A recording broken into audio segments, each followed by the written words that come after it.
예, 사도행전 강의 33번째 시간입니다. 오늘은 사도행전 8장 26절로 40절의 말씀을 갖고 초점이라는 제목으로 함께 나누기를 원합니다. 부제목은 누구를 가리킴이냐. 아내와 큰딸 다한이가 지금 한국 방문 중인데요. 2달 동안 한국을 방문합니다.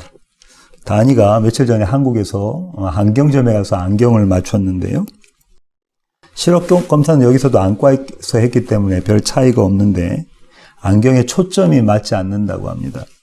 여기서 맞춘 안경에 초점이 맞지 않는다고 해요. 이곳에 아시다시피 이곳의 안경 가격이 상당히 비싸지 않습니까? 그래서 저희 가족은 전부 다 한국에서 주문했는데요. 안과에서 시력 처방전 받아가지고 한국에다가 카톡으로 넣어주면 한국에서 보내옵니다. 안경을. 그런데 이 초점을 맞출 수가 없으니까 제가 자로 이렇게 쭉 재서 어느 정도다 이렇게 대략 이렇게 어바웃으로 저기에서 보내주면 거기에 맞춰서 안경을 만들어서 한국에서 미국으로 보내옵니다. 그러니까 초점이 정확히 맞지 않았던 것이죠. 그동안 다한이는 초점이 맞지 않는 안경으로 보이긴 했어도 자신도 모르는 불편한 생활을 했을 것이라고 생각합니다. 초점이란 단어를 국어사전에서 찾아보면 3가지 뜻 정도 가지고 있는데요. 첫 번째가 이런 겁니다. 사람들의 관심과 흥미를 집중시키는 사물의 가장 중요한 점. 두 번째는 눈에 있는 수정체가 원근에 따라 곡률을 조정하여 대상을 가장 똑똑하게 볼 수 있도록 맞추는 점. 세 번째로는 사진을 찍을 때 대상의 영상이 가장 똑똑하게 나타나는 점. 정리해보면 이런 거죠. 가장 선명하게, 똑똑하게, 가장 잘 보일 수 있는 점, 그 점이 초점이라는 겁니다. 가장 중요한 것, 초점. 오늘 설교는 이 초점에 관한 내용입니다. 오늘 강호찬 집사님이 읽으셨던 이 본문은 빌립의 2번째 전도에 관한 에피소드를 소개하고 있는데요. 첫 번째 전도는 이미 저희가 나눴었는데요. 이스라엘 사람들에게, 유대 민족에게 가장 먼 땅끝이라고 말할 수 있는 사마리아 사람들에게 가서 전도한 것이죠. 그것이 빌립의 첫 번째 전도입니다. 오늘 본문은 2번째 전도인데요. 역시 당시 사람들에게는 체감적으로 땅끝이라고 여겨지는 에디오피아, 남쪽 땅끝이라고 여겨지는 에디오피아. 물론 그 당시도 그거보다 더 남쪽에도 다른 나라들이 있다는 것 알고 있었지만 그 에디오피아가 그들에게는, 유대 사람들에게는 체감적인 땅끝이었습니다. 그곳에 가서 전도를 했죠. 신학자들은 오늘 본문을 보고 엠마오로 가는 2 제자에게 성경 말씀을 해석해 주시는 예수 그리스도의 장면이 오버랩된다라고들 이야기하고요. 또 한편으로는 구약의 엘리야의 사역과도 그 이야기와도 오버랩된다 이렇게 이야기들 합니다. 오늘 에피소드의 내용, 이 스토리의 내용을 좀 보시면요. 배경이 26절부터 28절입니다. 제가 한번 읽어보겠습니다. 주의 사자가 빌립에게 말하여 이르되 일어나서 남쪽으로 향하여 예루살렘에서 가사로 내려가는 길까지 가라 하니 그 길은 광야라.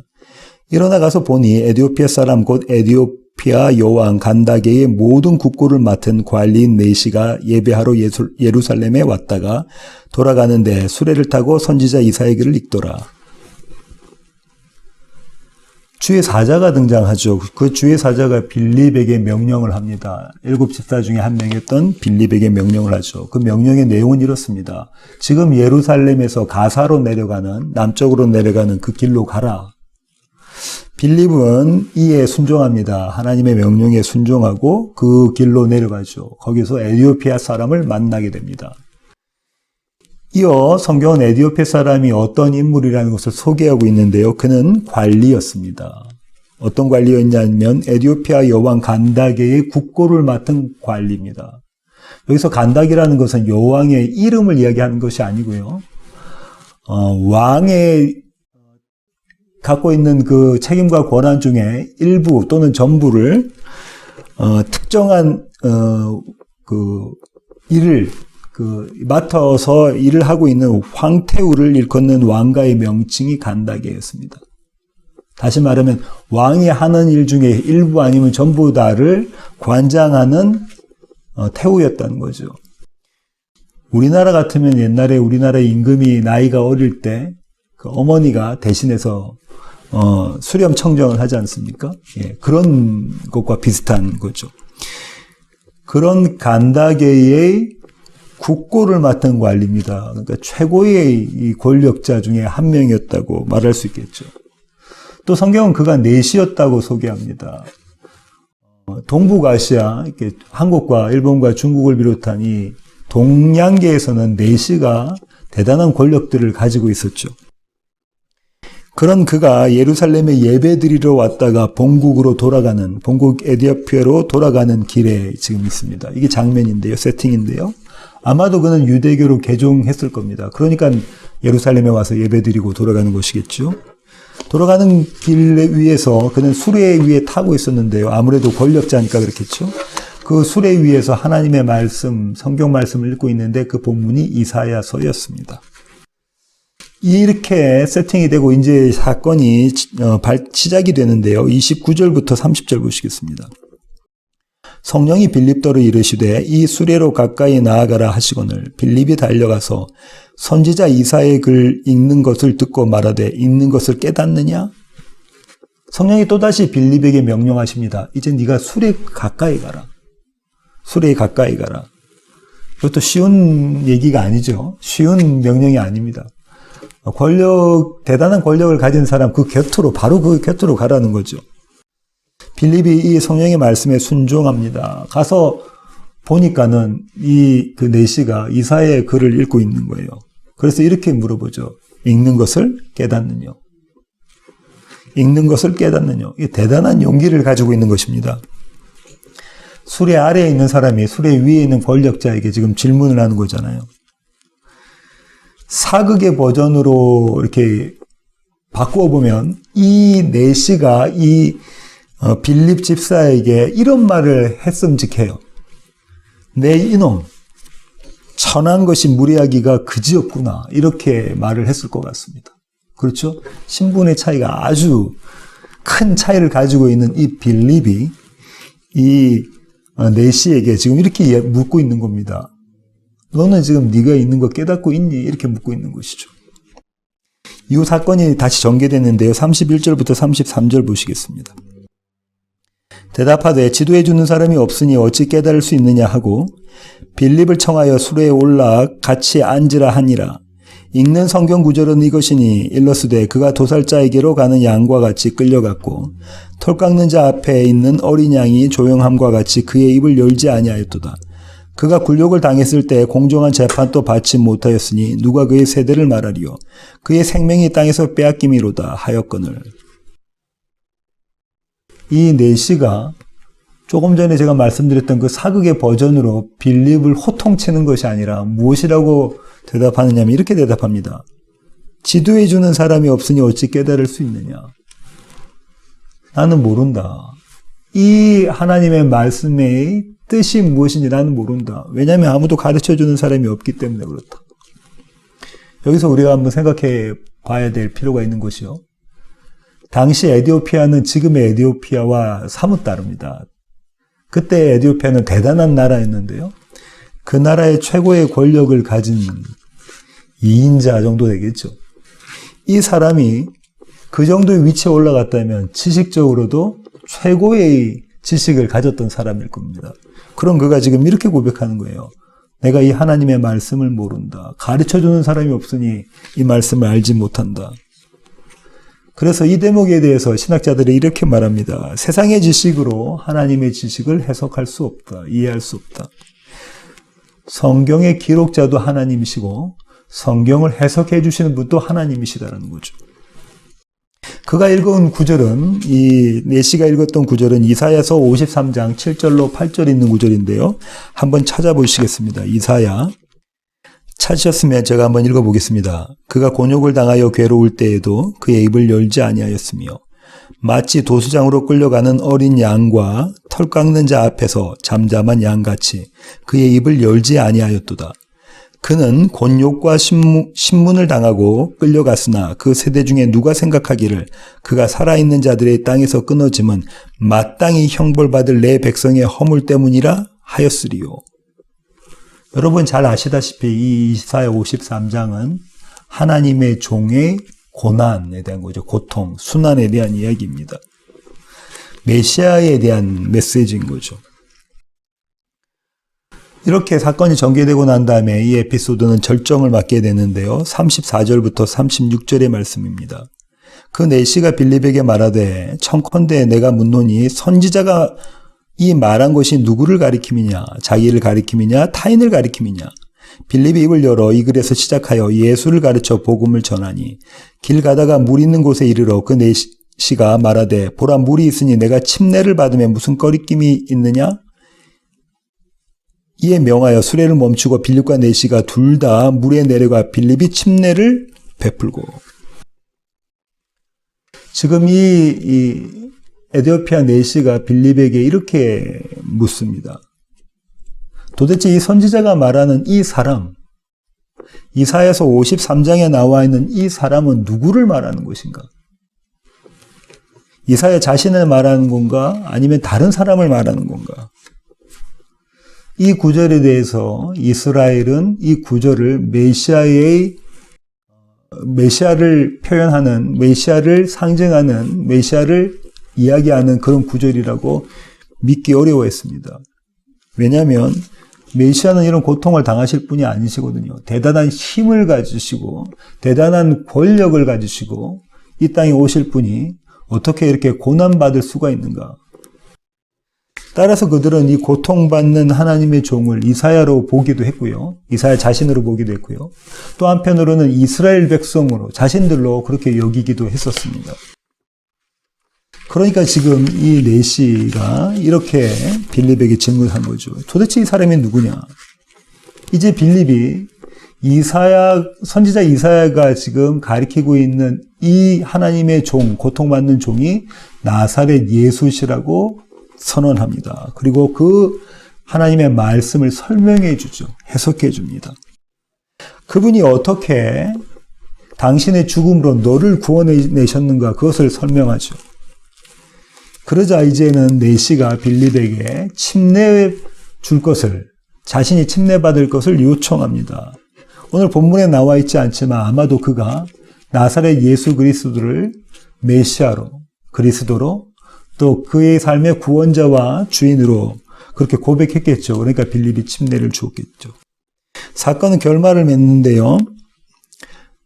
이 38절부터, 조금 전에 읽었던 38절부터 40절까지 제가 한번 읽어보겠습니다. 이에 명하여 수레를 멈추고 빌립과 내시가 둘 다 물에 내려가 빌립이 침례를 베풀고 둘이 물에서 올라올세 주의 영이 빌립을 이끌어 간지라 내시는 기쁘게 길을 가므로 그를 다시 보지 못하니라. 빌립은 아소도에 나타나 여러 성을 지나다니며 복음을 전하고 가이사랴에 이르니라. 빌립이 내시에게 침례를 줍니다. 그러자 주의 영이 빌립을 이끌어 다른 장소로 옮겨오죠. 이게 휴거입니다. 휴거. 이 휴거가 기적인가 아니면 문학적인 표현인가 이런 거 가지고 또 신학자들끼리 논쟁이 있는데요. 그건 이 오늘 에피소드의 초점이 아니죠. 말하려고자 하는 것이 아니고요.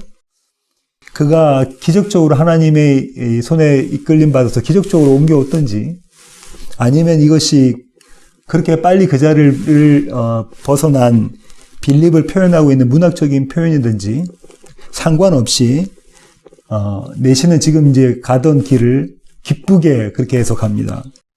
우리 한글 개역 개정판에 있는 번역이 조금 잘못됐는데요. 만약에 이것을 바르게 번역하면 이렇게 됩니다. 그는 빌립을 더 이상 보지 못하였지만 그러나 기쁘게 그 길을 갔다. 우리 한글 개역 개정판은 이렇게 돼 있죠. 내시는 기쁘게 길을 감으로 그를 다시 보지 못했다. 기쁘게 길을 간 것이 원인이 되는 것처럼 이야기되어 있는데 아니야. 그렇지 않습니다. 그는 빌립을 더 이상 보지 못했지만 그럼에도 불구하고 그는 기쁘게 자기의 갈 길을 걸어갔다. 이렇게 되어 있죠. 그렇게 해석을 해야 맞습니다. 이어서 빌립은 아수도에 나타나서 여러 성에서 예수 그리스도의 복음을 전하고 그리고 가이사랴에까지 이르죠. 여기에 나타나라는 단어가 또 하나님의 손에 붙들림 받은 빌립을 표현해주고 있는 표현입니다. 여기까지가 오늘 에피소드 전체의 내용이었습니다. 줄거리를 말씀을 드렸는데요. 신학자들은 이 에피소드를 우리에게 어떻게 적용해야 하냐면 이렇게 적용합니다. 먼저 영국의 유명한 신학자이자 목사이셨던 잔 스토트 목사님이 이렇게 말씀하시는데요. 하나님께서 교회에 주신 두 가지 선물, 하나님께서 교회에 주신 두 가지 선물이 이 본문에 담겨 있다는 겁니다. 하나는 하나님의 말씀인 성경이고요. 또 하나는 그 성경을 가르치는 교사인 목사라는 겁니다. 30절과 31절 보면 그런 내용이 있지 않습니까? 30절 보면 선지자 이사야의 글을 읽는 것을 듣고 말하되 읽는 것을 깨닫느냐? 대답하되 지도해 주는 사람이 없으니 어찌 깨달을 수 있느냐? 그리고 빌립을 그 술에 올려 앉히죠. 교회 공동체는 이렇게 하나님의 말씀을 가리키는 교사인 목사가 있어야 된다는 거죠. 그것이 하나님의 선물이다. 목사의 가장 중요한 책임은 성경을 바르고 정확하게 가르치는 것이고, 성도의 가장 중요한 책임도 하나님의 말씀을 바르고 정확하게 배우는 것이다.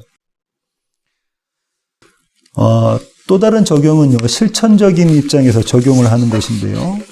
성교에 포커스를 맞추고 있는 거죠.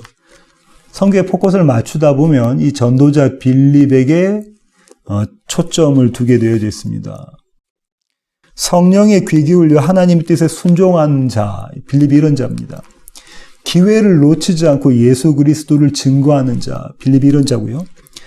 신앙 고백을, 자기가 복음을 선포한 사람으로부터 신앙 고백을 들으면 바로 침례를 행하는 자, 빌립이 이런 자였습니다. 그래서 신학자들은 빌립은 준비된 전도자, 준비된 선교자라고 일컬었습니다. 빌립의 영웅적인 용기와 신실한 믿음, 철저한 순종은 모든 성도의 모범이 된다, 이렇게 이야기를 하죠. 성도는 늘 빌립처럼 이렇게 준비되어져 있는 전도자여야 된다, 이렇게 말들을 합니다. 맞는 말이죠. 저는 이 신학자들의 이 적용에 대해서 제가 동의를 하고요. 그런데 앞서 설교 처음에 말씀드렸던 것처럼 다은이의 이 초점 맞지 않는 이 안경처럼 무언가 초점이 조금 비뚤어진 것 같습니다. 이 흔들린 초점을 좀 바라보잡아 보면 이렇습니다. 빌립에게다 포커스를 두지 말고 이제는 그 에디오피아 네시 이 남자에게 초점을 두면 이렇게 될 것 같습니다. 그는 예루살렘에 왔다가 에디오피아로부터, 남쪽 에디오피아로부터 예루살렘에 와서 그곳에서 예배를 드리고 이제 본국으로 돌아가는 길 위에 있습니다. 그는 아프리카 흑인이었습니다. 애굽까지가 흑인이 아니라고 하고요. 애굽 밑으로는 흑인이라고 부르거든요. 아프리카 흑인이었다. 혈통적으로 유대인이 아니죠. 유대인들은 이 혈통을 대단히 중요하게 생각했습니다. 히브리인 중에 히브리인이다. 또 베냐민 지파다. 바울이 이렇게 이야기할 정도로 이 혈통을 아주 중요시 생각했는데요. 이는 아프리카 흑인이었습니다. 유대인이 아니었죠. 이는 넷이었습니다. 그는 넷이었어요. 남성 성을 잃어버린 자였죠. 그러니까 무엇 할 수 없는 자냐면 생산을 할 수가 없는 자입니다. 생산해낼 수가 없는 자예요. 씨가 없는 자이기 때문에 그렇죠. 그는 여호와의 총회에 들어갈 수가 없는 자입니다. 엄격히 말해서 그는 하나님의 말씀에 의해서 이스라엘로 편입될 수 없는 자였습니다. 신명기 23장 1절 보실까요? 고환이 상한 자나 음경이 잘린 자는 여호와의 총회에 들어오지 못하리라. 지금 이 내시가 이런 형편이거든요. 이 신체적 결함을 가지고 있는 자입니다. 그러니까 그는 여호와의 총회 이스라엘로 들어가지 못한다. 편입되지 못할 자였습니다. 그런데 그런 그에게 하나님이 소망의 말씀을 주셨는데 그 소망의 말씀이 이사야서에 나옵니다. 이사야 56장 3절부터 한번 보실까요? 이사야 56장. 여호와께 연합한 이방인은 말하기를 여호와께서 나를 그의 백성 중에서 반드시 갈라내시리라 하지 말며 고자도 말하기를 나는 마른 나무라 하지 말라. 여호와께서 이와 같이 말씀하시기를 나의 안식일을 지키며 내가 기뻐하는 일을 선택하며 나의 언약을 굳게 잡는 고자들에게는 내가 내 집에서 내 성 안에서 아들이나 딸보다 나은 기념물과 이름을 그들에게 주며 영원한 이름을 주어 끊어지지 아니하게 할 것이며 또 여호와와 연합하여 그를 섬기며 여호와의 이름을 사랑하며 그의 종이 되며 안식일을 지켜 더럽히지 아니하며 나의 언약을 굳게 지키는 이방인마다 내가 곧 그들을 나의 성산으로 인도하여 기도하는 내 집에서 그들을 기쁘게 할 것이며 그들의 번제와 희생을 나의 제단에서 기꺼이 받게 되리니 이는 내 집은 만민이 기도하는 집이라 일컬음이 될 것임이라. 이스라엘의 쫓겨난 자를 모으시는 주 여호와가 말하노니 내가 이미 모은 백성 외에 또 모아 그에게 속하게 하리라 하셨느니라. 이 구절이 하나님의 약속의 구절이죠. 이방인들에게 또 이 내시처럼 고자들에게 생산해내지 못하는 자들에게 주시는 하나님의 약속이었습니다. 하지만 이스라엘은요, 이 이사야 56장에 있는 이 구절들이 나중에, 지금이 아닌 나중에 이루어질 훗날 메시아가 오셔서 이 나라가 완전히 하나님의 나라가 될 때 이 세상이 그때 종말의 때에 이루어질 일로 보았죠. 따라서 당시에는 여전히 제약과 제한, 다시 말하면 율법 가운데 있었습니다. 이 율법 가운데 있는 자들은 내시 같은 이 에드피아 내시 같은 사람들은 여호와의 성전에 여호와의 전에 들어가지 못하죠. 그는 이스라엘 총회에 가입할 수가 없습니다. 편입할 수가 없습니다. 그렇다면 이 이사야 56장에 나와 있는 이 기쁜 소식이, 이 복음이 지금 내시에게 진정으로 기쁜 소식이었을까요? 먼 훗날 이루어질 일, 그 기쁜 소식이 지금 그에게 기쁜 소식이었을까요? 한번 이렇게 생각해 보죠. 자기 나라에서 최고의 권력자, 그 위치에 있던 자가 이제 수레를 타고 예루살렘에 와서 예루살렘 성전 앞에 옵니다. 그리고 예배를 드리죠. 제사를 드리는 겁니다. 근데 그 성전 입구에서 문전박대를 받죠. 문전박대를 받습니다. 감히 이런 일이 어떻게 일어날 수 있을까? 감히 누가 내게 이런 일을 이렇게 반응하지 않았겠습니까? 만약 그가, 이 내시가 우리와 같은 성정을 가진 자였다면 치솟는 울분으로, 격분으로 어쩔 줄 몰랐을 겁니다. 매일매일 우리의 모습이 그렇지 않습니까? 우리 별로 가진 것 없고, 별로 내세울 것 없고, 별로 높은 위치에 있지 않아도 우리를 조금만 건드리면 우리 어떻게 하죠? 만약 우리와 똑같은 성정을 가지고 있었던 이 넷이라면 그 자리에서 울분이 쏟아졌을 겁니다. 그런데 거기서 그가 그 울분을 표현해내지 않았다면, 아무런 사고가 예루살렘 성에서 일어나지 않았다면 그는 대단한 인격자였을 겁니다. 자기 대단한 수양을 통해서 그 울분을 속으로 삭히는 자였을 거라고요. 여하튼 그에게 예루살렘 성전은 어떤 자리였습니까? 그의 자랑? 그의 위치? 그의 그됨이 완전히 무너지는 자리가 예루살렘 성전이었습니다. 그의 능력으로, 그의 지혜로, 그의 힘으로 그가 가진 곳으로는 들어갈 수 없는 자리가 예루살렘 성전이었다고요. 유도순 목사님은 이렇게 질문하시는데요. 이 내시는 예루살렘까지 와서 누구를 만나고 무엇을 얻고 돌아가는 길이었을까? 그 먼 에디오피아에서 이 예루살렘까지 와서 도대체 누구를 만나고 무엇을 얻어가지고 돌아가는 길이었을까? 그는 그런 심란한 마음 가운데서도 수레 위에서 성경을 읽습니다. 귀국하는 그 길에서 그가 읽었던 성경은 앞서 말씀드렸던 이사야 53장 고통받는 하나님의 종, 하나님의 어린 양에 대한 구절이었잖아요. 그는 이렇게 그 자신에게 물어봤을 겁니다. 선지자, 이사야 선지자가 말하는 이 사람이 누구인가? 도대체 그는 왜 고통을 받아야 하는가? 만약 그가 메시아라면 왜 고통을 받아야 하는가? 그리고 그의 순환이 나와는 어떤 관련이 있는가? 도대체 나에게 무슨 상관이 있는가? 선지자가 가리키는 이 사람은 도대체 누구인가? 이런 질문을 가지고 묵상을 하면서 그 이사야 53장을 읽었을 겁니다. 설교의 결론을 맺도록 하겠습니다. 오늘 읽었던 우리의 이 본문을요, 우리의 초점을 빌립에게로부터 조금 벗어나면 하나님께, 여호와 하나님께 초점이 맞춰집니다. 우리는 늘 신앙적인 영웅들을 바라보며 우리의 믿음을 회복하기를 원하는데요. 성경이 우리에게 원하는 것은 그것이 아닙니다. 하나님께서 우리에게 바라시는 것은 하나님께 초점 두라는 거죠. 그리스도 예수께 초점 두라고 하시는 겁니다. 오늘 본문의 첫 구절이 이렇게 시작하죠. 26절. 주의 사자가. 가운데쯤에 또 이렇게 시작합니다. 29절. 성령이 빌립더러.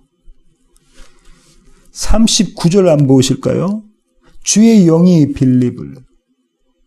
이 세 구절 모두 다, 그러니까 오늘 본문의 처음과 끝 마지막에 있는 이 세 구절 모두 다 성령이 하나님의 영이 빌립에게 일하신 것, 빌립에게 행하신 것에 대한 내용입니다. 하지만요, 사실은요, 이 내용은 빌립이 아니라 이 에디오피아 네시에게 일하시는 하나님의 일하심, 하나님의 모습, 하나님의 열심에 대한 이야기입니다. 처음부터 끝까지 주님이 행하시는 구원의 역사가 이것을 말씀하고 싶으신 거죠. 예루살렘으로부터 에디오피아로 다시 돌아가고 있는 이 네시에게 다시 주목해 보겠습니다. 이 네시가 돌아가는 길에 대해서 주목해 보죠. 우리는 그가 언제 유대계로 개종했는지 모릅니다. 성경은 그걸 기록하고 있지 않습니다. 어쩌면 작년에 오늘 본문에 있던 시점에서 그 사건이 있었던 이 시점에서 한 해 전인 작년에 유대교로 개종했을 수도 있고요. 아니면은 몇 해 전에 그랬을 수도 있죠. 그것도 아니면은 10수년 전에, 더 길게는 더 오래 전에 유대교로 개종했을 수도 있습니다. 적어도 1년에 한 번 이상, 3차례, 4차례 하나님 앞에 예배를 드리는데 적어도 1년에 한 번 이상은 이 예루살렘을 방문하지 않았겠습니까? 이 네시가. 그러면 지금 네시가 예루살렘으로부터 에디오피아, 자기의 본국으로 돌아가는 그 길은 그가 여러 번 다녔던 그 길입니다. 어떤 마음을 가지고요? 나의 거절된 마음, 내가 어떤 자인데 이 거룩한 예루살렘의 총회의 은혜가 들어가지 못하는 것을, 이 거절되는 것, 이런 마음을 가지고 그 길을 걸어왔겠죠.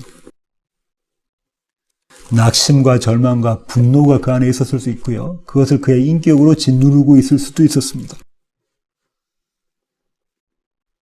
거절당한 길, 또 손에 잡히지 않는 소망의 길, 어쩌면 이 예루살렘으로부터 에디오피아까지 가는 그 길은 그런 길이었을지 모릅니다. 무엇이라고요? 거절당한 길, 그래 손에 잡히지 않는 소망이 있는 길. 손에 잡히지 않는 소망은 소망이라 할 수 없는 그런 소망이 있는 길. 성경은 그 길을 광야라고 부릅니다. 26절 하반절 보실까요? 예루살렘에서 가사로 내려가는 길까지 가라 하니 그 길은 광야라. 이런 길을 광야라고 성경은 부른다는 거죠. 그런데 이 네시는 그 길, 그 광야에서 예수를 만납니다. 지금 그는 자신이 아닌 그분이 생사내시는 그 기쁨으로 감격에 차서 그 길을 걸어갑니다. 얼마 전에도 걸었고요. 1년 전에도 걸었고요. 그 이전에도 수차례 여러 번 수레를 타고 이 길을 갔었는데 오늘은 그 길과는 그때의 그 심정과는 사뭇 다릅니다. 전혀 다르죠. 왜냐하면 예수 그리스도를 메시아로 만났기 때문에 그렇습니다. 그에게 이사야 56장에 나와 있는 소망은 이제 손에 잡히는 소망이 되었습니다. 손에 잡히지 않는 그냥 어렴풋한 소망이 아니라 손에 확실하게 잡히는 예수 그리스도, 그분의 영이 그 증거가 되는 그런 소망이었죠. 여전히 그는요, 지금 광야 길 위에 있습니다. 여전히 그는 지금 광야 길 위에 있다고요. 그럼에도 불구하고 이전과는 달랐던 모습이 그의 모습입니다. 우리의 광야 길도, 저와 여러분의 광야 길도 이와 다르지 않습니다.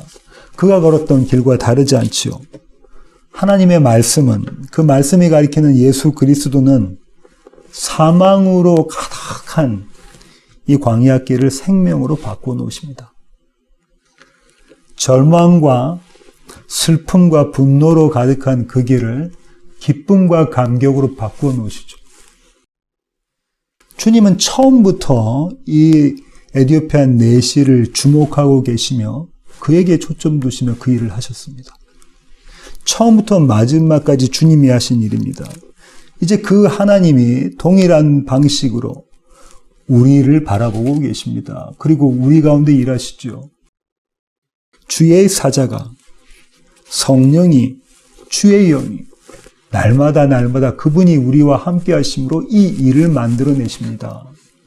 광야 같은 우리의 길, 그 광야 길 위에 기쁨과 감격이 있어서 어제 본 그 광야 길이 오늘은 다르게 보이는 그 광야 길을 걷도록 만들어내십니다. 그리고 그 길에서 이제껏 보지 못했던 것, 이제껏 우리가 보았던 것이 아닌 이제껏 보지 못했던 여호와 하나님을 바라보게 하시죠. 우리는 또다시 눈을 돌립니다. 세상으로 눈을 돌리고 왼쪽, 오른쪽, 좌편, 우편을 보고 있지만 우리와 함께 걸어가시는 그 주님께서 우리의 눈을 여호와 하나님께로 향하게 만들어내십니다. 그분께 초점하게 만들어내시죠. 이 은혜로 살아가는 세워지는 교회 모든 교회 가족 되기를 원합니다. 기도하시겠습니다. 주님, 그렇습니다. 하나님, 우리는 날마다 이 에디오피아 내시처럼 광야길을 걸어갑니다. 거절당하고 그로 인하여 낙심하고 좌절하고 슬프고 또 격분하여 이 길을 걸어갑니다. 조금이라도 나를 해하고 나에게 상처를 주고 나를 짓누르면 견딜 수 없어 합니다. 하지만 하나님, 그 광야 길에서 내시가 예수 그리스도를 만난 것처럼 우리도 이 광야 길에서, 우리의 광야 길에서 예수를 만납니다. 그래서 하나님, 우리의 절망과 낙심이 우리의 분노가 기쁨과 감격으로 또 하나님을 향한 노래로 바뀌게 하시니 주님 감사합니다. 날마다 이 은혜로 살아가는 우리 세워지는 교회 모든 교회 가족 되게 하여 주시옵소서. 이제는 우리 주 예수 그리스도의 놀라우신 구원의 은혜와 하늘 아버지의 크고 극진하신 사랑과 우리 안에 내주하셔서 우리로 하여금 인생의 초점을 맞춰가게 만들어 가시는 성령님의 충만하심이 이제 주님 앞에 머리 숙인 세워지는 교회 모든 교회 가족 머리 위에 이제로부터 영원토록 함께 하시기를 예수 그리스도의 귀하신 이름으로 간절히 축원하옵나이다. 아멘.